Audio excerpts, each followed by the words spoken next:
Hello, welcome to the end of the class. And so for this last week of classes, I want to give you time to work on your second essays. And so that is why I switched out one of the lessons and we went straight to the life and debt lesson. And so for this essay, you have four options.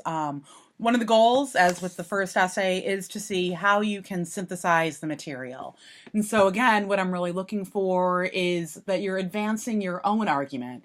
I want to hear your voice and not in an overly personalized way, or what we might call opinion, but rather a supported argument. And so using what you have read and learned this semester, how do you advance your perspective on what these materials mean?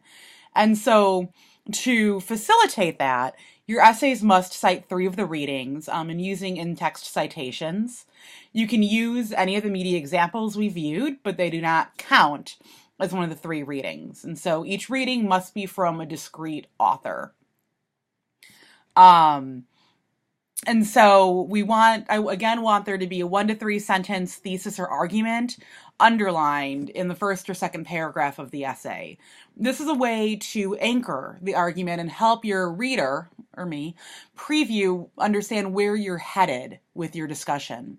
Oftentimes, if you have a hard time identifying a thesis at the outset, it might help to outline or map your paper, and then once you've gone through your evidence and your supports, you'll see what you've developed as your conclusion. And so oftentimes in my own papers, what I learned to do was to write the paper and then see what my conclusion was, and then rewrite the introduction so that it was a preview of the conclusion. As a high school instructor told me regarding speeches, you tell people what you're going to tell them, and then you tell them what you told them. And so that's sort of some general advice on structures. I also would like you to upload your essays to Grammarly. We have a interface through the university. It's also a free service you can use through the internet. And I'd like you to make sure that there is at least a score of an 86 or above on your essays before you turn them in. This helps. It's a Grammarly, it's an automated software, so it's not perfect, but it does help identify common grammatical errors and things that plague all of us as writers, such as the passive voice, awkward wording, run-on sentences, and the like. So your first option for the essay is tackling consumer culture.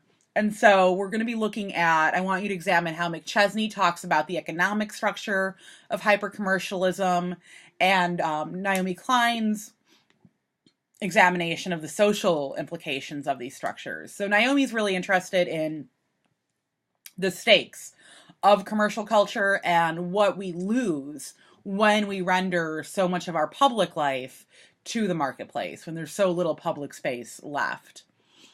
And so one of the things to be aware of here is that they're critical of branding as a social process. And so similar to Suit Jolly earlier in the semester, they find branding to be something that kind of falsifies our relationship to objects, that a Coca-Cola doesn't really make us happy, and that Miller Lite won't really make us popular. Rather, these desires, which are quite natural, are being sort of co-opted by commercial culture as we're being asked to spend money in the hopes of achieving these non-material goals. And so I want you to take an example of a brand and look at their campaign, but then also find an example of a culture jam that critiques the brand or consumer culture in general. And so culture jamming, we're probably fairly familiar with it. This is an example of an SUV ad. They often emphasize like you're out with nature, and yet they're horrible for the environment. And so this ad is taking that on. This other example kind of critiques consumption being linked to our individual values and sense of self. And so don't use these examples in your paper, but find something similar and related to the brand that you've chosen. And so don't forget to do both parts of this essay. If you choose the second option, I want you to be thinking about the limiting possibilities and limitations of digital technology and political engagement. And so thinking about how social media is used as a means of political engagement, activism around net neutrality, the Arab Spring, social justice and representation. I've got a few listed here to kind of give you an example. But then also think about the limitations. And so some of the authors you read talk about problems with things such as surveillance, being identifiable, and perhaps that, there's an alienation to social media. And so I want you to think about some of those contradictions that emerge, right? Social media can bring us together, but it also renders us very individualized. And so choose one specific example and use the readings and lessons to support your argument. For the third option, think about audiences. So looking at the documentary Generation Like, which again does not count as one of your three sources, right? How we're empowered to create our own media, and producers listen to us, but we're also being Generation Like posits that audiences are also being somewhat manipulated by producers. Black Mirror presents this dystopian view of the future.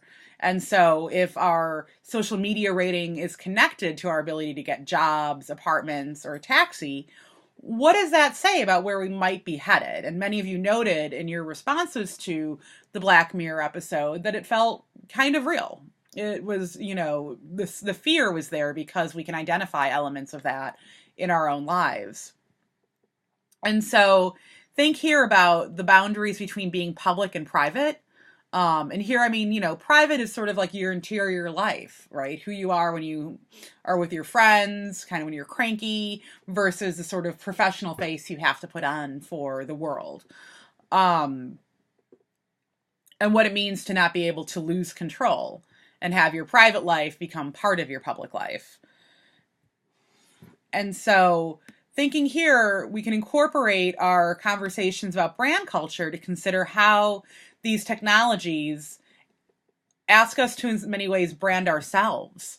And we could also think about who these technologies empower and in what ways. And by who, I don't necessarily mean just people. We could think about particular organizations, companies, and so on. And so think about the commodity audience. That was our lecture that talked about the free lunch, that advertisers and television is free because advertisers pay for it, but they rely on our eyeballs. And so we labor, we create value by consuming media. And we do the same thing for Facebook and Twitter and Instagram. We create value for them by using them. The platforms would be worthless if we weren't providing our data constantly. And then the fourth option engages the tourism section of the course. And so I want us to connect tourism with the media and entertainment. And so thinking about the reality television shows we watched, No Reservations and Rick Steves' Europe, we can consider how tourists are positioned in media and entertainment. And Life and Debt, at the same time, asks us to consider how tourism and globalization impact communities that live at our vacation destinations. And so Life and Debt kind of shows this sort of underbelly of resort life. And so combining these insights, choose a city or theme park of your own making and study their marketing campaigns. And so you can choose something close to home. We live in a tourist area. Or you can look at, a city you've been to, an area you find very interesting, or a campaign that you found very compelling. And think about how they're presenting themselves. And you can refer back to how we've talked about branding for this. What do they want us to associate with the city or attraction? What values, what desires? How do they encourage us to engage with the city? And then pay attention to social media components. A lot of locations right now are really focusing on also generating social media attention. And so there might be a hashtag of some kind or an Instagram campaign or filter associated with it. And then think about what the campaign might overlook about the location. And so if we're very focused on presenting the best or a particularly idealized image of an area, what are we missing about the realities of social life in 2018? And so refer to both the documentary and the readings and connect theories from the course to your analysis.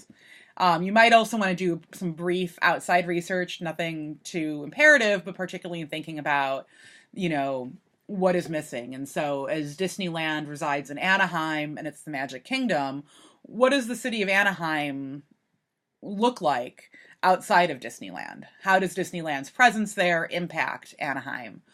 We could also think about the realities of Paris. There have been protests happening there for weeks, and yet our image of Paris is still a very placid, very romantic one.